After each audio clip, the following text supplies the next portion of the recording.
One of the fundamental concepts that we're going to work with are functions. We express consumers' preference through utility functions. We express firms' production capabilities by production functions. There are lots of different things we express as functions. So what are functions? Given two sets, they could be anything. We've got two sets x and y. A function maps one set to another. So for any little x in capital X, a function, f, will tell us which member of y x should be mapped to.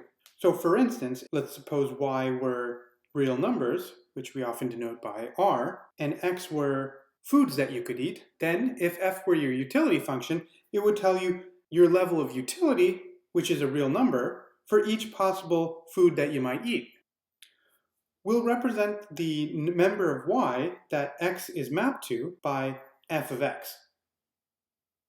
For our purposes, usually x and y are going to be represented by the real numbers.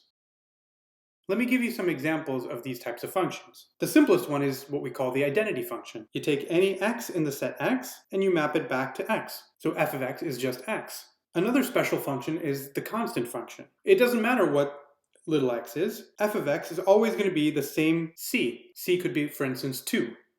If f of x equals 2, that means no matter what x is, we're going to map it to the value 2. So here we're going to use c to represent just some constant. C stands for constant, like 2 or 3 or pi, whatever you want it to be. So a constant function is just any function that maps every little x to the same thing.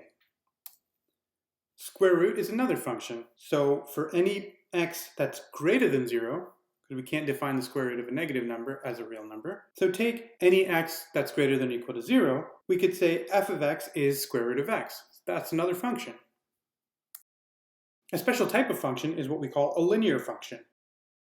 For any little x, f of x is m times x plus c. So c is some constant, as well as m is some constant. So there's some fixed numbers. So an example of this might be f of x equals 3 times x plus 2. So m would be 3 and c would be 2 in this case. Any function that takes this form we call a linear function.